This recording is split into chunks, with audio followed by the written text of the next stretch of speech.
Yay. So, welcome to my podcast. This is Brian Hardin with New Ways to Evolve, Change, and Grow.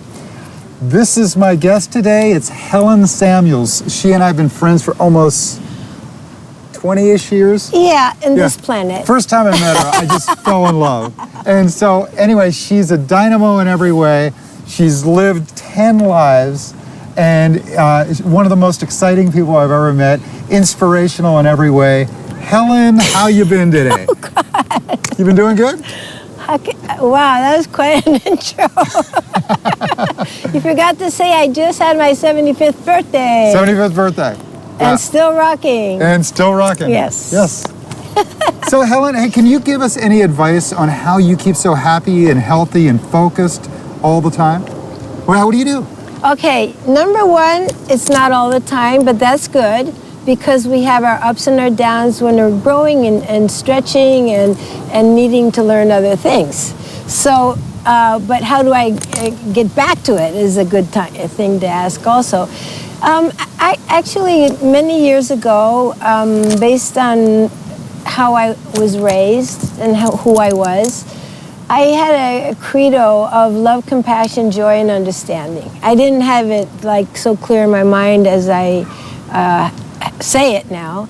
It was just how I did things. Love, compassion, joy, and understanding. Understanding is to be able to take an in-breath before you judge somebody and really feel and understand what the situation is. You're still allowed to judge them, but you just take a breath first.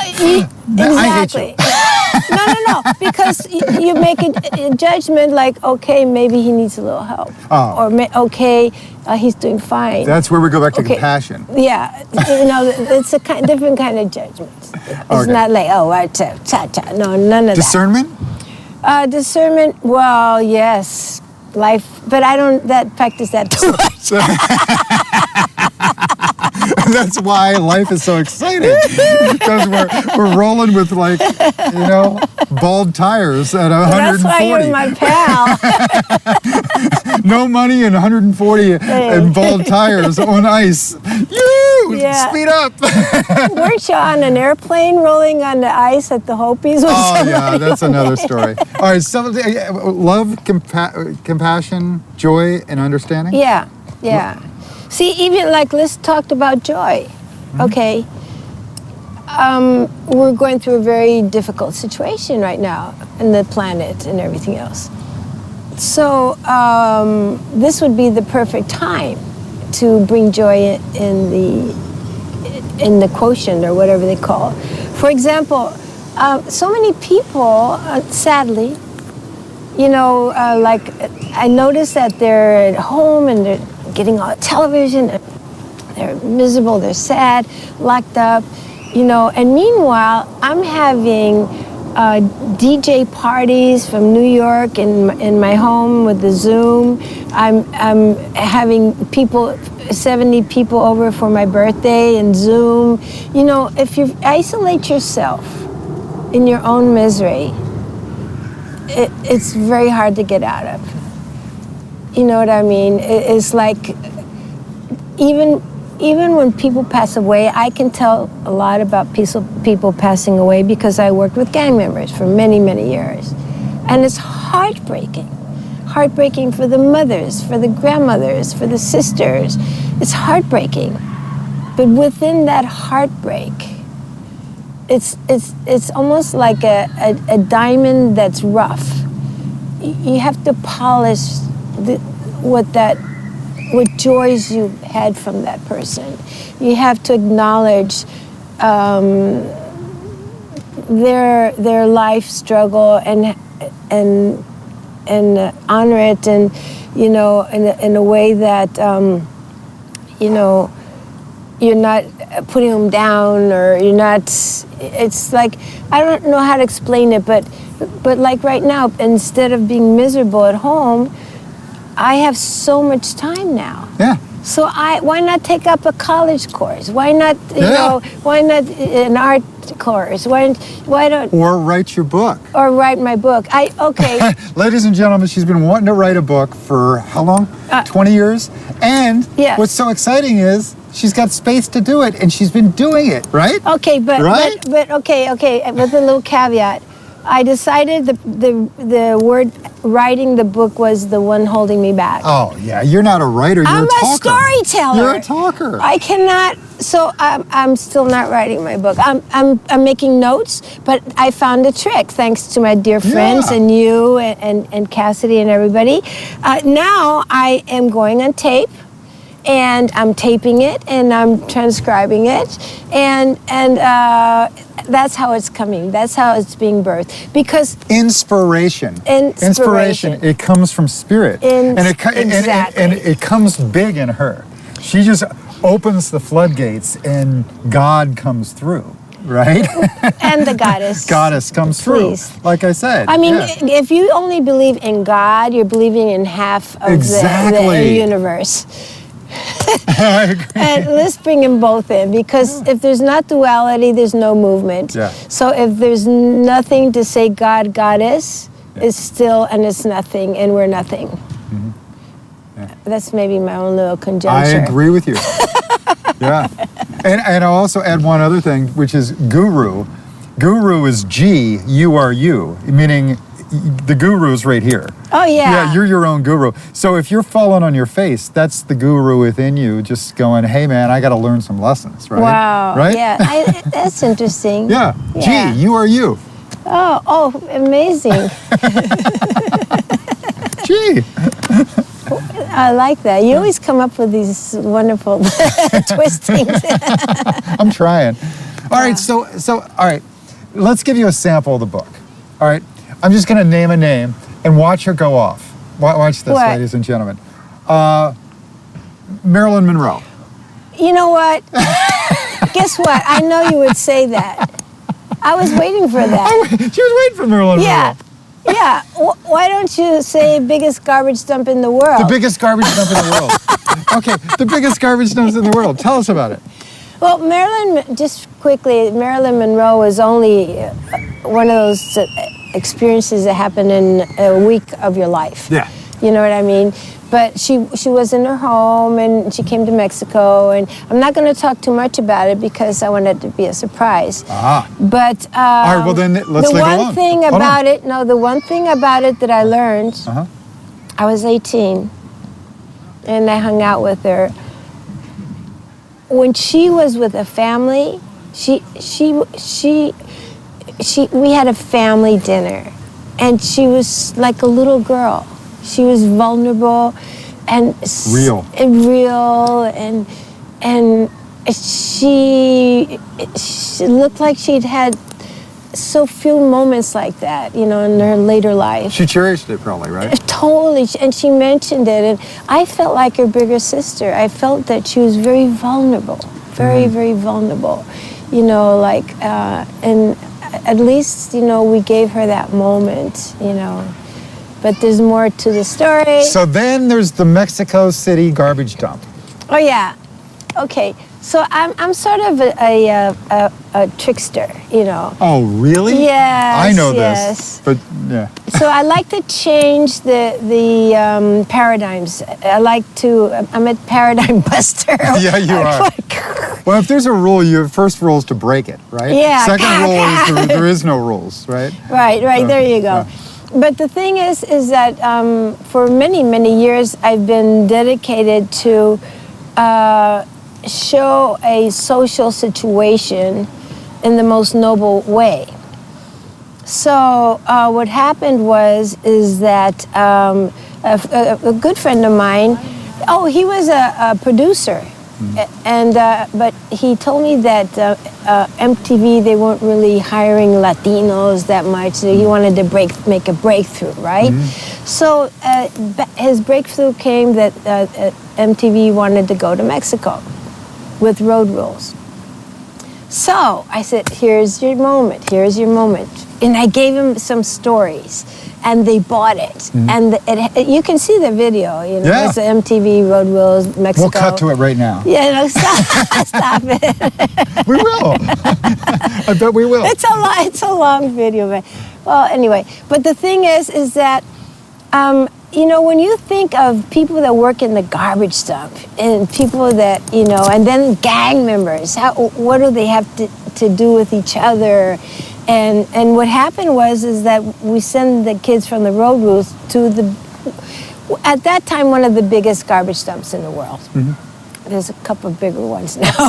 Yeah. But anyway. We were not bragging or anything. No. But the thing is that the gang, I was working with those gang members. I had been working with them for about 10 years. That's another thing I like to break the paradigm. You know, they created incredible projects, so amazing. I took them to United Nations, and they won.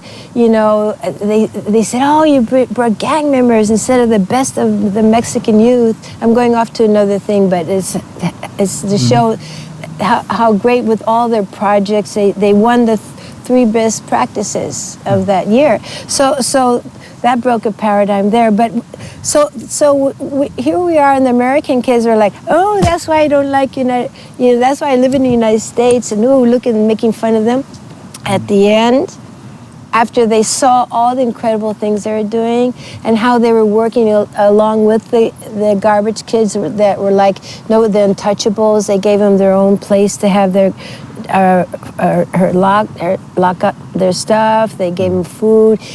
On the other side, that's when they realized, the young man that was saying some of those things, he says, they are not like what I thought they were. They are more like what I would yearn to be. It broke his whole paradigm. Wow. Because they were happy, they were generous, they were giving. People had nothing. Wow. Giving. Sharing. Yeah. I had that same experience whenever you took me with all the indigenous people. Generally, we'd go to their houses and they'd be barely getting by, and yet they were willing to take their last dollar to make us all a meal food and serve it up and take care of everybody. Like we'd have 50 or 100 people throwing a party at. And they'd run to the neighbors because that's another thing. If you live in community, you're never poor. No. Think about it. Everybody you have lack of resources. But you're never poverty-stricken. Yeah. And that's a part of a sadness of the States, that people live in isolation. They're sitting in their own living room, maybe with 1 or 2 people, but they feel isolated, and especially people that live alone. Yeah. They feel so isolated. And if you're in community, that can't happen. We're designed as humans to live in circles of circles of circles. Ah. Can you tell us about the grandmother circles? Whoa, well, they happen all over the world. Yeah. They happen all over the world. Because that's the way of healing. That's the way of healing. Yeah, as a matter of fact, just recently on the Zooms, more and more grandmothers are coming together. There was a long day of grandmothers telling about their mothers. Helen would come together with many of the grandmothers and bring them together and organize events, and so that's why I asked. Yeah, so actually, 5 women founded one of the grandmothers, Morning Star. Yeah. Yeah, and I was one of them. Mm-hmm. And here I am for years and years and years working with indigenous nations, doing all kinds of projects and events. And then there's always the time when we're in a big circle and there's all the Native women are sitting, and a couple of them brought me there, and then they're looking at like, what's she doing here, whatever. Because you're the white one. So at one time it was really funny because one of them says, my name is Darawara, and my mother's name is this, and my great-grandmother, my great-great-grandmother. She went up, I think, 8 times back, whatever. And most others went 2 or 3 or 4 times back. Mm-hmm. And when it was my time, it's like, I am actually a person that has been totally dislodged from my culture. I come from the Celts. There's no Celts anywhere. No Celts. No Celts. not even after I was born. But I only remember my mom and my grandma, okay? But let me tell you something. I do remember my great grandmother.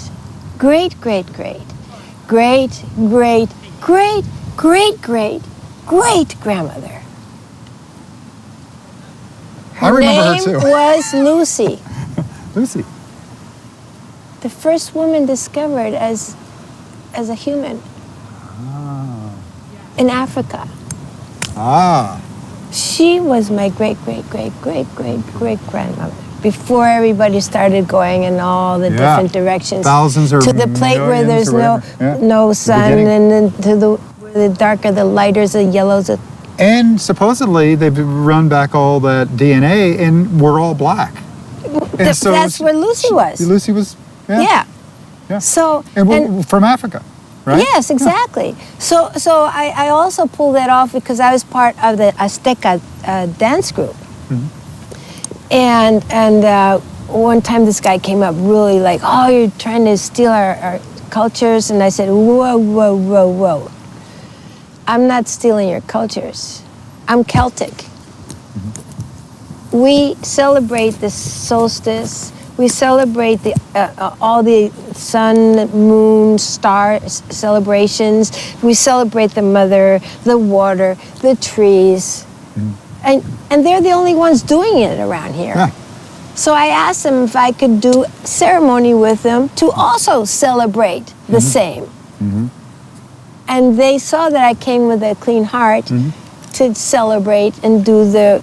Together. Each culture has its own way of doing it. Of course. You know, his own songs and everything. And I said, and I've been 30 years helping unify the Condor, the Quetzal, and the Eagle alliances. Yes. That were broken. I'm taking elders down there, all the way up here, bringing the... That's North America and South America. And Central coming America. Together. Through and the center. Through the center. Yeah, it's the Quetzales. And I've been doing events to bring them together. I've been locking them in, helping the Hopi run to Mexico, the Sayaca Incas, coming back and forth. So I'm the healing... Mayan high priest? With all the Mayans. I'm healing all of these things that were broken. Why? Because first they came to us.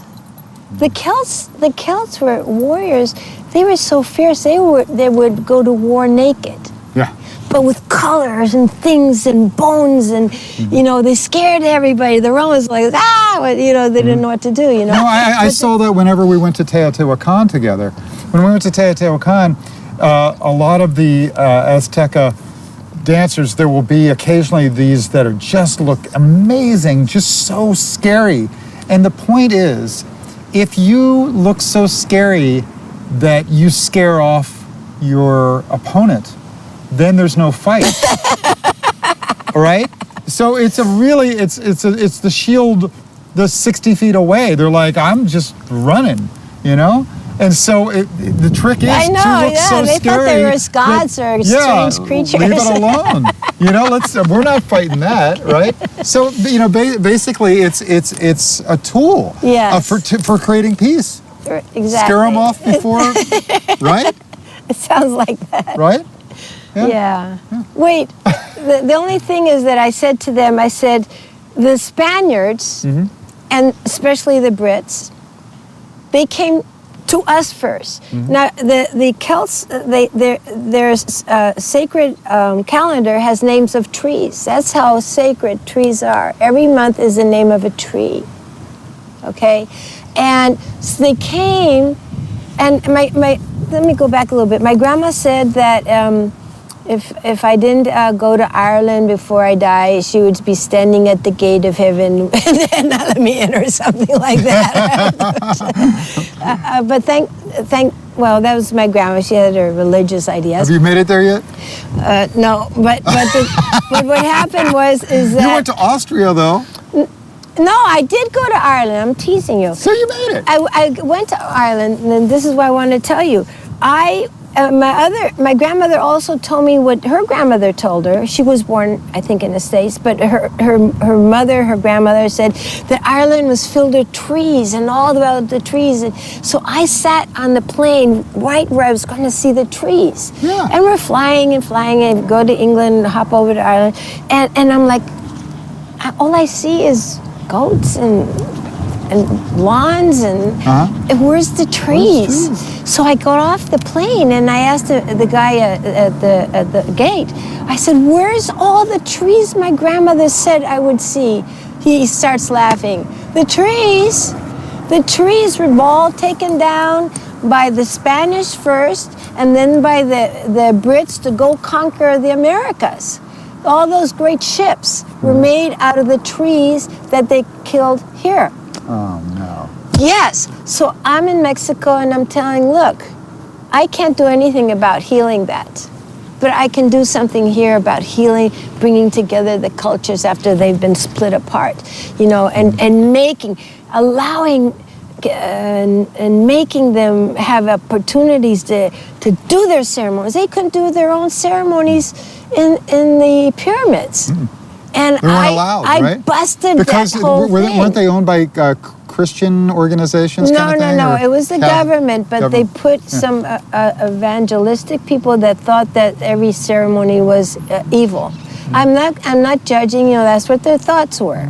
So they wouldn't allow any ceremonies that were evil, and so it was a lack of total understanding. But at the same time, the Mayans had a right to go do their ceremonies. Mm-hmm.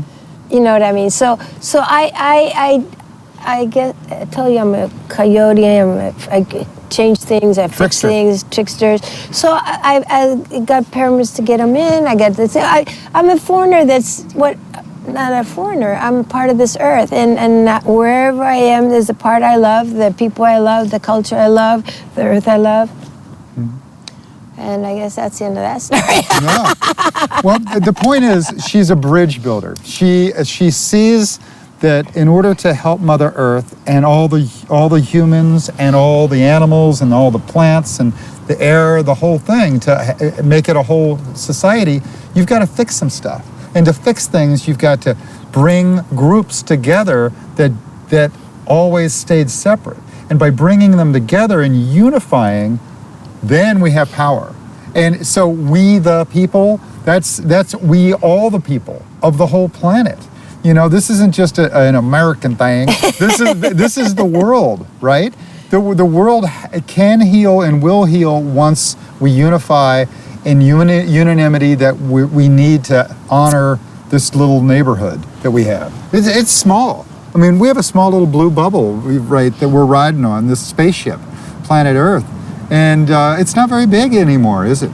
Like for us, if you wanted to right now fly to London, we could go over to the airport here and 12 hours later we're in London, Yeah. It's crazy. We could go to India, Africa, China, whatever we want, And it's easy. And, we're drinking Russian vodka and driving a Japanese car and, got a Chinese cell phone and, whatever, Mexican cool shoes. My little zapatos. Yeah, but I mean, the whole world is so small these days, right? Yeah, but to put some icing on that beautiful cake you just explained, you said can and will. Yeah. I am saying that it's already happening globally, and especially since this pandemium, or whatever they want to call it. Yeah. To me, it's a great opportunity, because imagine that the prayer that people did together, the meditation that the whole world tapped into, people from all over the world, millions of people tapped into, that even changed the what do you call the energies? The energies. Mm-hmm. And right now, because we have people in their houses, instead of, I wish I could do this, we are just really creating projects, creating mindsets, creating all sorts of things. And it's amazing. It's we are doing it. This generation from 2020 on, it's snapped. It's Can you snapped. feel it? It's snapped. It feels it's like ours. what you and I were praying for 20 or 40 or whatever years. Well, we came to do the prep and all this stuff. Didn't you feel it starting, like what we thought was going to happen in 2012 during these last 2 months? Well, that was a birthday. Actually, the finally started showing up. But don't talk about 2012 because that's a phony. Or 2013. Yeah, that's a really phony malarkey. But 2013. But ever since 2013, that birthing 2013, that it went into like the birthing channel. Now it's out. Think about it. We were struggling, doing all the things to make it get birthed. Yes. And it's birthed. It's birthed.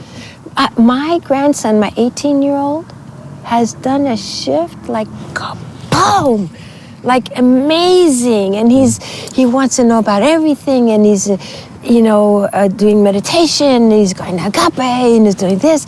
It's like, cha, I think people were sick and tired of being sick and tired. We've actually finally got right revealed. there. Everybody for the last 2 months got quiet enough that they were able to look inside. And at first it got uncomfortable for a lot of people.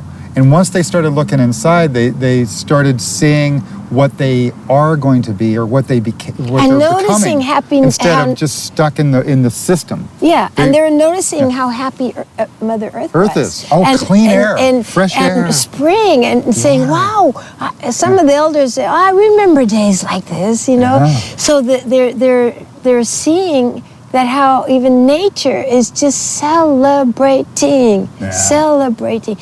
I again, it's very tragic of all the deaths, and my hearts go out to them. But the great majority of us are realizing that life is so much more, and we start celebrating it. Yes, it's the only way to get through this. Of course. You know what I mean? Yeah.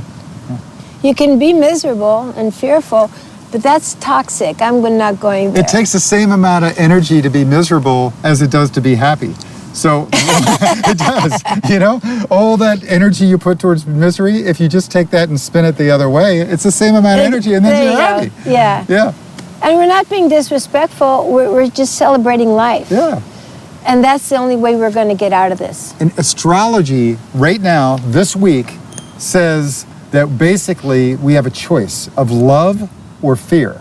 Love or fear. And this is some big stuff going on in the stars. You can feel it, can't you? Oh, yeah. You can feel it. Totally. Like we have the ability to actually look inside and make that choice at every breath. Every breath, every moment. Right? And our own bodies start feeling healthier. I've even noticed in the animals. Yeah. You think healthier, you read different things, you pray differently, you quiet the chatter. Yeah. Something's happening. Yeah. And we're celebrating. And for years, we made it our mission to promote this type of activity. And I swear, in the past 2 months, I just backed off. Didn't you? I just backed off. No, because it was they're getting it. Let them run. They're getting it. Yes, it's fantastic. I feel so. We're not pushing so ideas into people or exploding them. We're like, oh, hey, you got it. And because of that, I actually wrote 26 songs and made 14 videos. Stop. In the last couple months. Yeah. And it's so fun because I'm working on me now instead of working on the planet. If you're going to save the planet, you got to save yourself.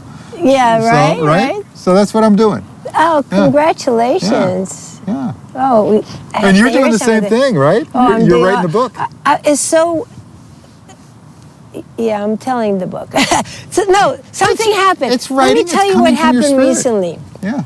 Because every time I sit down to face the paper, it's like... I can't do it either. I can't do it. The hard part is I have to have someone to tell, right? Yeah, but ever since my birthday, I had this birthday on, in the course of 2 days in Facebook, and I've had people from like 86 countries say happy birthday. Is that all? Only 86, huh? But a whole bunch of them. We still got about 30 more left. But a whole bunch of my dear ones showed up and hung in there for those 2 days, and because, you know, that's some okay. I decide to write my book just when my memory's leaving. It's like, okay. I always try. My mom says, I don't know, you go out of the way to make your life difficult. You do.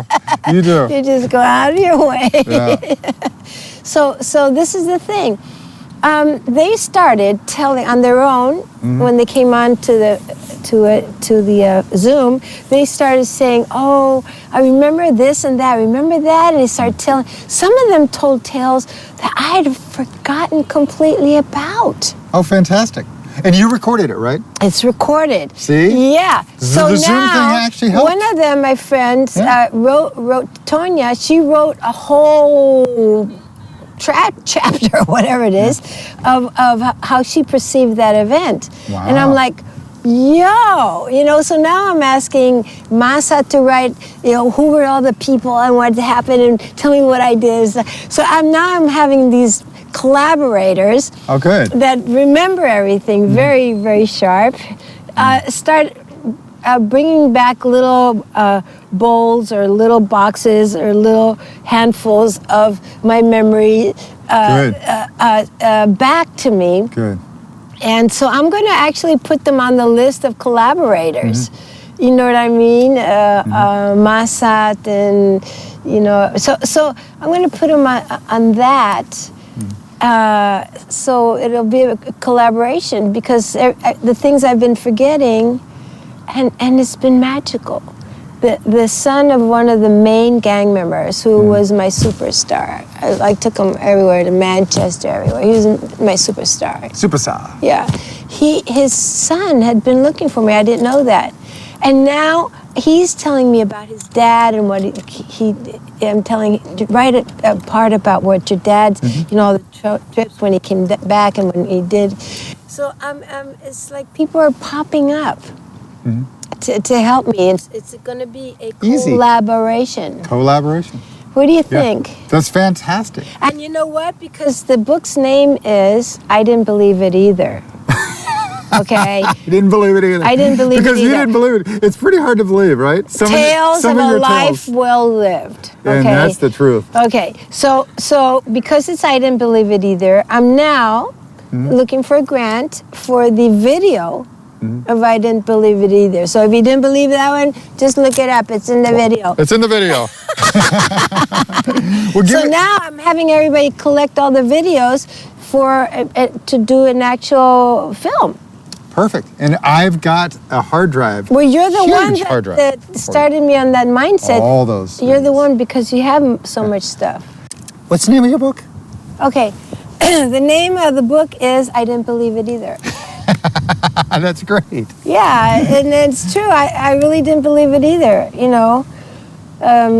So many near-death experiences, and one that I actually died, and so many different, you know, having to flee the country, going back and forth, all kinds of eras that I went through. It's like, it's outstanding. Outstanding.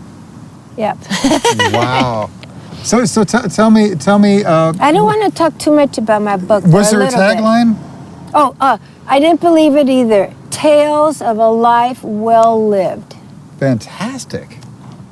That's beautiful. So nobody can say, oh, this was not exactly what happened in history or something. It's a tale. It's a tale. And I tell it as I remember it. And I have a revisionary memory. So I've known Helen for about 20 years. And we'll be just like doing something normal. And then she'll just turn and just drop a bomb on me of this amazing story of doing something that's mind-blowing. It's like, it's just some regular story. And it's, anyway, it's full of those. Yes, full of those. Lots of bombs. 52. 52 bombs, right? One for every week or whatever. Yeah, no. We'll take off a couple weeks, right? Yeah, it's good. Yeah. That's fantastic. So tell me about the necklace. What's going on with that necklace? This one? Yeah. Oh, okay. Well, because I have been very, very committed to open up the communication And build channels bridges. of the Americas. These have been given to me all up and down, like the Incas. They gave me this one right here. Beautiful. This And that's the 4 directions. Yeah, this seed also was given to me by some. Oh, and this one here. If you have a These are the ones that build the bridge, the Belamonte, weren't they? No, these were from Ecuador. Ecuador. Okay. And if you see, they have actual Damn. carving art. If you really, really look at it it's very, beautiful. very, Yes. very carefully. And they give these to me. The youth from Ecuador asked an elder to just go on Facebook and put a call out to people to come and support the youth, protect their jungles. Okay? And that they were going to have a gathering for the youth and they needed elders. I dropped everything and I left. And it was outstanding. It was incredible. Life-changing. Yeah, totally. And I got For to you do, and everybody else. For all of us. Everyone that showed up is because their heart was pure and strong to support the youth. And it was amazing. And they went on to do great things. But we still have struggles. I've done a lot of great events with her. These indigenous gatherings and running 1,800 miles twice with the Hopi Indians and these grand gatherings of like the Lakota chief and the Mayan high priest and anyway, these incredible things and grandmother circles and brilliant, all with passion and heart.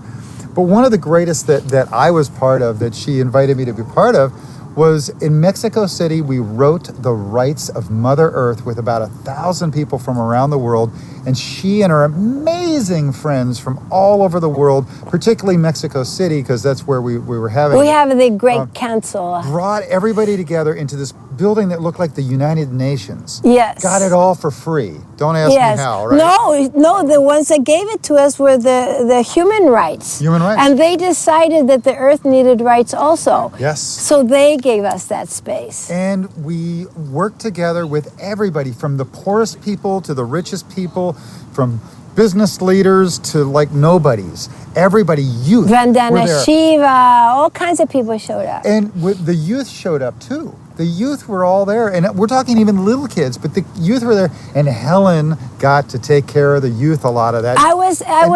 They wrote. Yes, I was helping them out with their portion. Yeah, every circle wrote a part of it. There were 8 different circles. And every circle had a counselor.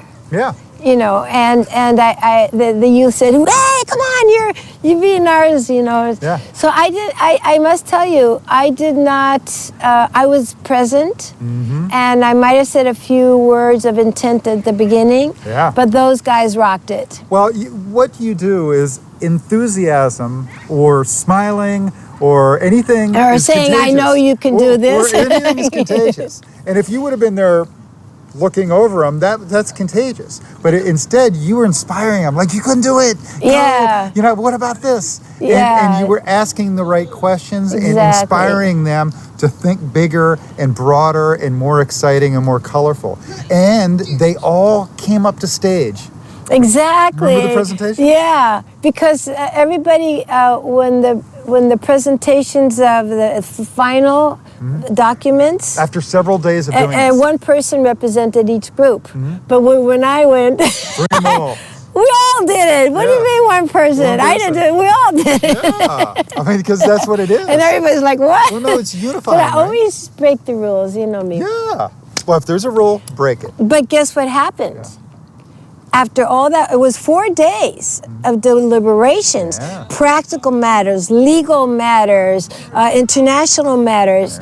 the government, there was some congressmen there. They invited us to present that, not the whole thing, just the document and some of the speakers, to Congress. And Arun, one of the youth, was the person that presented all the work we did, all the background, all the legal, showing that there's other cities and other rivers that have declared alive, and cities declared the earth is alive. And we brought experts, we brought some experts that explained it to them so clearly in scientific ways that they had to realize that without earth, we would not be here. I mean, what a novel idea. Duh. Sorry, but... Fire, water, air, and earth. So, we have earth. They had to take the mother off because it's a Catholic country, and I love the Virgencita de Guadalupe. I talk to her all the time. So she's the mother. She's the mother. The Virgencita de Guadalupe is the mother. Yeah. But they did an actual law declaring that Earth is alive and therefore has rights. Okay. So now the light company, oh, how fun. I want to do that. Oh, they're on a big swing. They're wow. So cute. Oh, wow. Anyway. So where were we? I want to play. We'll go over there later, I promise. Yeah. If you finish this, we'll go get an ice cream.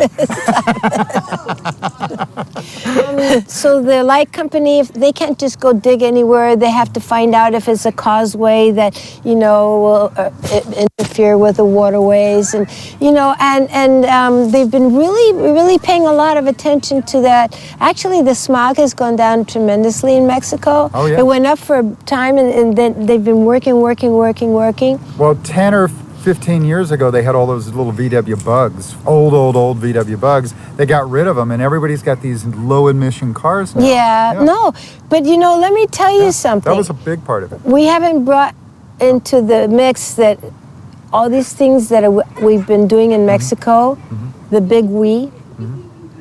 We have a group called the Vision Council, Guardians of Earth. Vision Council's Guardians of Earth, that we've been working for over 30 years, changing laws. We helped change the law of the tortoises. We've helped change the law of the rivers. So we're a powerful bunch of hippies. We're powerful. We have. Well, you're not a hippie. No, I'm you just not know hippie. some hippies. I'm just saying. The people call us hippies. Tree huggers. Actually, they're called the Rainbow Tribe. Well, we are a rainbow, part of the rainbow and tribe. The rainbow. We're not the rainbow tribe because there's several rainbow tribes.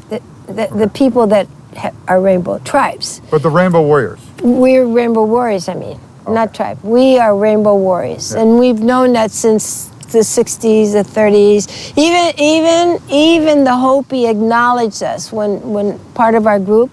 I wasn't in that one, in that trip, when they went up to Steve Thomas Banyaka? They to all the elders, and White Bear and everybody, they all acknowledged that they are the Rainbow Warriors, and we are warriors, and the Rainbow Warrior work without stop, for years, and now some of us have gotten infused into the government to make laws and making all kinds of changes. It's not like we're running around with rainbow clothes, though we do that on our big gatherings. No. But we you work. Got a little rainbow. There's a little rainbow up there. Am I a little rainbow? A little bit, yeah. I'm a rainbow. Oh, yeah. Rainbow. Well, don't mess with everything's so dark nowadays. It's like I have a little happiness. But anyway, oh yes, let me put this on. And this is from the Hopi. And etc. And this is from the Lakotas. So I just wanted to finish my little story. It's fantastic. And this is from you, all the little things that you helped me put it together. Yeah. All right. So, how many times have you died? Well, no, wait a minute. I have drowned. I've drowned about 4 times. About 4 times. Of course. But one of them I actually died. Oh, okay. That for real. I mean, I died. And I highly recommend it. I highly recommend it too. I died too. You know that. It was the best day of my life. You should always go through something like that. That was the best day of my life, right? Was it the best day of your life? Come on. Yeah. Come on. It gave me a spark for another 100 years. It did. Because it makes you appreciate life, right? Oh, my goodness. Yeah. And it makes you realize that a lot of the misery that we have is man-made and women-made. Yeah. It's all up in the mind. Yeah, you can say that, oh, poverty's in your mind. Yeah, it's somebody crafted that. It's a crafted situation. Well, it's not in the mind of the poverty-stricken people that they wanted it, but I'm just saying poverty is crafted. Yes. Because if you are managing things the rightful manner, there's no reason. And if you manage the earth in the rightful, respectful manner, there's no reason to have no food and to be poverty-stricken and to have so much plastic and chemicals. You know, they say it would take about $30 billion to make it so that no one on the planet is hungry. 30 billion? 30 billion. And we spent trillion we on just spent war? we just gave away $6 trillion in the last... To a couple millionaires, though, but that to a doesn't handful count. of billionaires. Yeah, billionaires, yeah. You know, but we gave $6 trillion to the richest corporations in the last 2 months. And what'd you get? $1,000 and $1,200? Fantastic. I barely got it, but you know what? It's good money. I can do. Yeah, but I would have been better off with $6 trillion, wouldn't you? Because if I would have given you $6 trillion, you would have taken care of a lot of people. Yeah. Are you kidding? My whole life. Yeah. My whole life. Do you think I have a savings account? No, the savings account is my your heart. savings account is all the wonderful youth that I see. Saving the world. This is a savings account. That's my savings account. Saving the world. Yeah, and the world's doing pretty good now. You've been I have hundreds. I have thousands of youth that I have affected with the Children's Torch of Hope and this and that and the other. And I will tell you, she's not lying at all. I go to Mexico City for the first time, and she picks me up at the airport, and she goes, "Come on, we got to go to the mayor's office." I'm like, "What? Yeah, we got to be there in a minute." All right, so we tear off and we're zooming through traffic at like crazy driving. It's awesome. We get to the Zocalo and we get out of the car, run over to the mayor's office in Mexico City, and there's a line of people to get in. And we just walk right past the whole line. And they were waiting for us, like, come on in. And we just walk on in his office, and he's like, here's a piece of paper, write down everything you need, and I'll deliver it in 2 hours. And that's it. And Helen writes down this incredible list. I need huge tents and 1,000 chairs and bathrooms, 3 different kinds. Porta potties. It's like whatever, lights and electricity. And he showed up 2 hours later. Military shows up with it or whatever. It's like unbelievable. They love me. They call me Tinkerbell. And on our way to his office, we parked the car and we're walking in, and people were yelling, "Helen, Helen, Helen." She hadn't even been in Mexico City for how long? 10 years or something?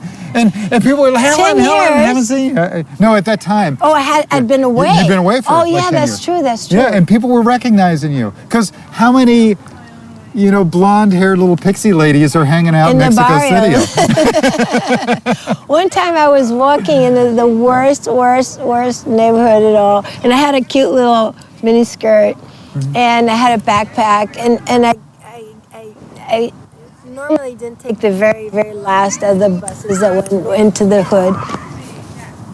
So on the main highway, as a woman dressed like that, you would not walk because all the men are going back and forth to all these strange clubs and with the women and everything. So I took a back street, right? And I'm walking, and I see this gang over there, and they start they start out going, and they're calling each other, you know. So as I walk by, you know, and I'm just walking, minding my own business on the other side, and they go, "Hey, are you La Helen?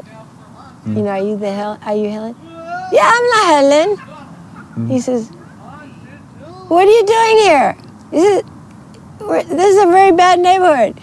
And I said, "Well, I'm taking a shortcut to the other bad neighborhood where the other guys are." He says, "Yeah, why are you only working with them? Why aren't you working with us?" I said, "Well, you never asked me." He says, "Well, this is a very, very dangerous place, and it's Saturday night, so we're going to walk you to the border of our neighborhood." Fantastic. That's awesome. Come on. Yeah. Come on. Yeah. Well, there's also a great story. I'm going to start it for her. What? She's walking through a bad neighborhood, and these guys come up, and they're gonna steal all her stuff and give her a bad time. Oh, wait. I know that one. Hold on Yeah. a So second. go for it. Well, no, this is like I had a briefcase, Samsonite, Yeah. but it had my grandmother's art in it, Yeah. which I treasured. But this guy They can said, have the case. Just give me the art. Yeah, you know. But the thing is that this artist could retouch something. He says, I'm leaving tomorrow. You bring it tonight, or that's it. You just bring it to the house. You can stay here, but that's, you know." And it was a very, very bad neighborhood. Nobody was out at that place. Not even the rats go out. No, for real. Not even the rats go out because they like to shoot them just for fun. Oh, wow. Okay? So the thing is this. I'm walking, I have 4 blocks to go. But you haven't explained. I was queen of improvisation. I was Still like, are. "Oh my God, that has been my greatest tool in a whole life." Yeah. Okay? So what happened is I thought I was being careful. I wasn't walking too close to buildings so somebody could pull me in. I was sort of like almost by the street. This guy comes out with a gun, like that, you know, and I look at him so calmly, and I said I said some swear words in Spanish, you know. I said, "No seas pendejo," like, don't be such a jackass, you know, like, you know. I said, "Haven't you thought, what is a white woman like me in blue jeans with a briefcase like this in this neighborhood? Yeah. Think about it. I'm with the big guns. And if this doesn't make it over to where I'm getting your chopped liver, whatever, in Spanish, right?" I said, "You know, like, you better right now." Yeah, I'm being watched. Yeah, right? I am being watched because they're making sure it's going to get there. I'm delivering this, okay? I'm with the big leagues. Yeah. Now, And you better make believe you ask me what time it was and just turn around and go. And then it goes like this. ¿Qué horas son? I said, "Oh, just get the hell out of here." He actually acted like he was going And I said, "Oh, get the hell out of here." That's fantastic. After that, I was owner of the street. I just walked the next 4 blocks and just... Made it to your place. But I've done that so many times in so many situations. You have no idea. I know. I have some idea. I've been with you on a few. Oh, yes. That's all right. Did we get to the near-death experiences stuff? Do we need to? I'm not in a near-death mode. Yeah. We're in the near-life mode. Yeah, we're in the near-life mode. So is there anything you need to tell us about? Is there any tips and tricks and tools that you've been learning? What'd you learn this past year? Well, what I learned in the last months is we always have options. Always. No matter how dark things seem, we always have options. And at this moment, we have to seek the happy, joyful, productive, inspiring options. Not the videos and the things that are bringing us down and making us, addicted to. And what did he say today? And what did we really, this is our moment. And I'm going to look at all the cameras in the eye. Yeah. All of you. This is our moment to build the world we've always wanted to have for ourselves and our generations to come. Yes. This is our moment. Every moment that we spend investing in it, even investing it, and maybe we have something we have to heal in ourselves to go forward. Invest in that. Start there. Start there. If you're going to read, don't read a freaking newspaper. By the way, hasn't it been saying the same thing every single day? Yeah, it's all about fear. Yeah. It's called programming for a reason. Yes. Let's just like, so just, it's not reckless. It's, what would you say the word? It's not reckless. It's preventive medicine. It's a way that we can make our souls, and we're not living in the la-la, we're creating it. Exactly. Well, you called it at one point antidote. It is the antidote. The poison and then the antidote. And the antidote is really that love. Love, compassion, joy, and understanding. Love, compassion, joy, and understanding. And don't get polluted with all that stuff in your brain. That takes us the whole way around. And get inspired. Take up a new course. You have all this time? Yeah. You mean? Giddy up. Come on. Yeah. Giddy up. Invent something. Or all those dreams you've had, live them. Yes. Like, show up. Or write them. You write your own book. Yeah. Or work on your recipe. Work on your... Inspire your grandchildren. Work on whatever it is. They're looking work on at your you. Body, work on your mind, yes. Work on your spirit, work on all at the same time. I've actually been doing that. I haven't run in like 30 years, and I've been running lately. I've been running. Oh, good for you. And my knees can handle it. That's great. My hips, my knees, everything. I'm fine. Of course it can handle it. Yeah, and I fasted for a bunch of days and got my immune system hugely boosted by that. Yeah, you have pink cheeks. Oh. But that's my rouge. There's a lot of times people say, "Oh, you look so young, or you act so young for 75." The thing is this: I'm not carrying burdens. I'm not carrying baggage. I see young women. Honestly, I've seen young women 27 or 30 or whatever, or women of 40, and they look like old ladies. Stress. Why? Because, he left me and with 2 children or 6 children. I had to raise my daughter alone, and I never go on and on about why the circumstances or anything. And you know what? When I'm saying I made it through it. Sometimes we had nothing in the cupboard, and we made it. We did it. I lifted up a young woman that got to be incredible young woman. And amazing. then grandchildren. And fantastic grandchildren.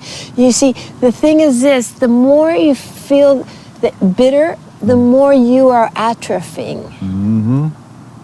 The more you feel inspired, inspiration. And my grandma was right about. I learned this. I used to take her to her cronies. I'd drive her to this place in a restaurant, and the 6 cronies would sit. I'd sit over there, and and all the cronies. And there was one that was always so bitter. And my son, he won't even write it to me anymore. And his wife has put him against me, and this and that. Every time it was a complaint. And one day my grandmother says, "You know what, Edna? It's time I just have to tell you this. You are only thinking about yourself all the time. You want to get healed, go do something for somebody else." And she was so angry. She says, "Well, don't you understand? You don't feel what I'm feeling." And she didn't come back to the circle. And then about 4 months later, she comes in with a little pink outfit, shining. She got it. And my grandmother's name had my same name, and we're all like, "Oh, Edna's here." And she says, "You know what? I realize," and this is where I got it, love is not something that you beg people to give to you and to come into you. Love is what you feel when you're doing something to somebody else, something good to somebody else. That's when you really feel love. It comes from your inside out, not from outside in. Yeah. What a concept. That is beautiful. That is beautiful. Because when you're doing something loving for a person, you feel, so, so we all had it wrong. We all thought that we needed the love to come in and we have to fight for it and grab it and get it and work for it and hope for it. And it's also something you do, right? Meaning you give the love, you get it. But it's so well, it comes back, which is not because you asked for it. It's just because you gave it. But the love is you already have it when you give it. Yeah. So that's beautiful. Yeah. So what? Compassion, love, joy, understanding. Yes. Did we do it? Yes. Did we do all? I think we did all. Did we? Yeah. Did we do joy? Like, don't be afraid to be a child. That innocence. All right, so my versions of those are love, joy, innocence, fearlessness, and gratitude. And so the innocence is what I get from you. When I think of innocence, I don't think of someone who's just young and dumb. I think open-minded innocence, seeing everything with new eyes. Fresh. Like Helen made this little flower group here, because that's playful. You're playing and you're enjoying it and you're connecting to it. You can learn from everybody and everything. The dogs, the flood can teach you. The dog can teach you. The adult, the children, everything can teach you a lesson. So look. Sometimes look hard. For the lesson. I had some hard lessons. Of course, really hardcore. Those are the best ones. Woo-hoo! The worst boyfriends, the girlfriends, and the best, addictions. Or addictions. Those are the big lessons. Yep. So at some point, look for the lesson, right? Yeah. Well, I think the cameras are almost off because the batteries run out about now. Oh, wait a minute. Oh, we're allowed to come on. All right. All right. I love you. I love you. I don't want to All right. get busted. I love you. All right. So that's Helen. And that's Brian. And that's Helen. Signing out. I hope the cameras are on. That one died. Oh. Oh, well. Oh. Whatever, you'll find it. Yeah. I hope we have some videotape there. Well, that was fun. Was it fun? That's yours? Oh, yes. Yeah, somebody called in the middle. That was fun. And look, we got the sun's almost down. Oh, isn't that lovely? Yeah.